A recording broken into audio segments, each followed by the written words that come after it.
So, hey internet, I'm Moto3, you guys can call me Laura, and I finished rereading Harry Potter and the Prisoner of Azkaban.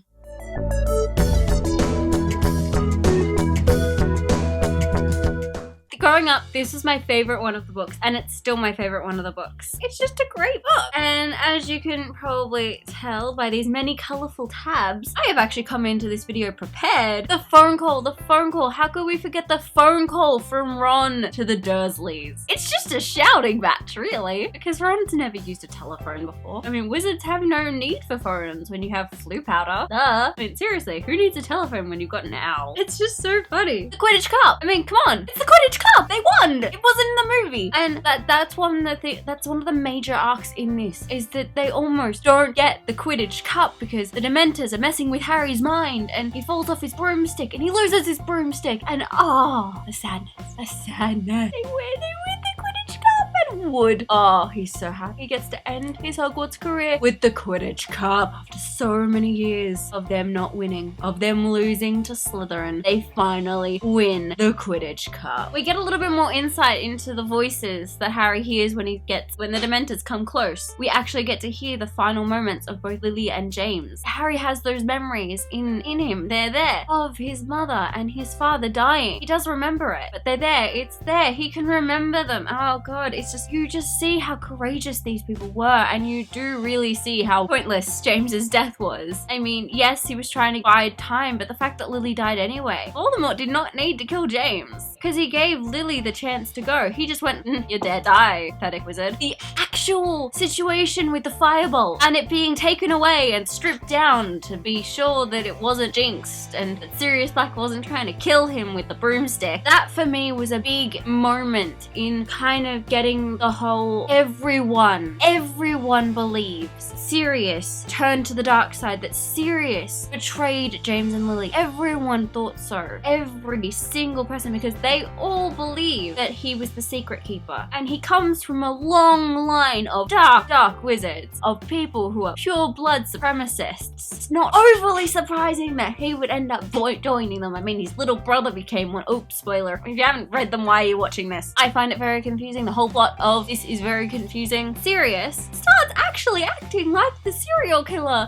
He really does act like he's out to get Harry, because he breaks into Gryffindor Tower, tries to break into Gryffindor Tower. He does all these things that make him seem like a murderer, like a madman, someone who's lost his mind completely, when actually he's quite sane, he's quite lucid, he's quite fine actually. He just really wants to commit the crime he was, imprisoned for, because he's actually innocent. But this is just the best line of insults towards Snape that I have ever read. Mr. Mooney presents his compliments to Professor Snape and begs to keep his abnormally large nose out of other people's business. Mr. Prongs agrees with Mr. Moody and would like to add that Professor Snape is an ugly git. Mr. Padfoot would like to register his astonishment that an idiot like that ever became a professor. Mr. Wormtail bids Professor Snape a good day and advises him to wash his hair, the slime ball. I just love it. It really captures the essence of the Marauders and how cheeky and how, god, they were just mean, weren't they? They were so mean. But you can tell that they did it in a joking way, that they were having fun, and they really hated each other.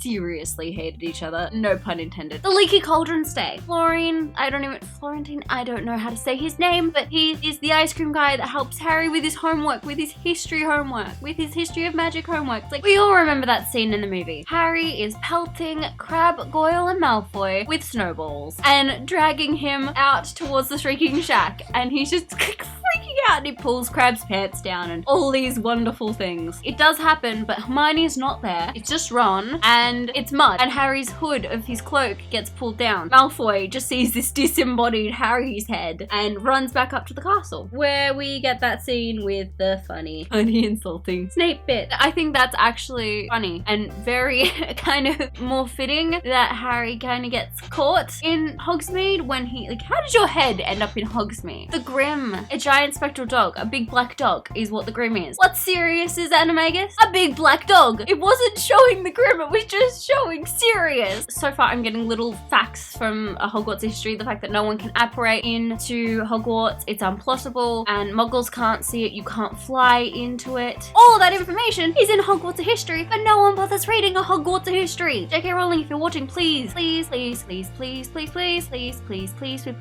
a Hogwarts history. I really want to read it. I really want to read a Hogwarts history. After I started reading them again, I went like, what does NEWT stand for? I know, I get what OWLS stand for, which is ordinary wizarding levels, but what does NEWT stand for? And it's right here. Nastily exhausting wizarding tests. Why would you call them that? Who would want to take NEWTs knowing that they're going to be nastily exhausting wizarding tests? They're gonna, like, they make it sound like you're going to be running a marathon while doing magic and fighting off demons. Maybe that's what you have to do. I don't know. I've never actually seen them do NEWT level exams. I've only seen the OWL level exams. Ever since Ron bought this sneakerscope, it's been going on. And that's because Peter Pettigrew, the little rat, has been with Ron for 12 years. Peter Pettigrew, not a trustworthy person. Absolutely not a trustworthy person at all. So of course it's going off because it can sense that there's an untrustworthy person around. First clue. The last bit I made it for the movie. I totally forgot about this last little post-it note at the back. Pig! For those of you who know who Pig is, you're gonna know who Pig is, because Pig is the teeny tiny little owl that Sirius sends a letter with, and Ron gets to keep the owl, and we later learn in the next book that his name is Pig. A tiny little annoying owl. I always loved that owl. I always found it sad that he wasn't in the movies. So that was my rereading of Harry Potter and the Prisoner of Azkaban. Please let me know downstairs in the comments your thoughts on Harry Potter and the Prisoner of Azkaban. Are there bits I didn't touch on?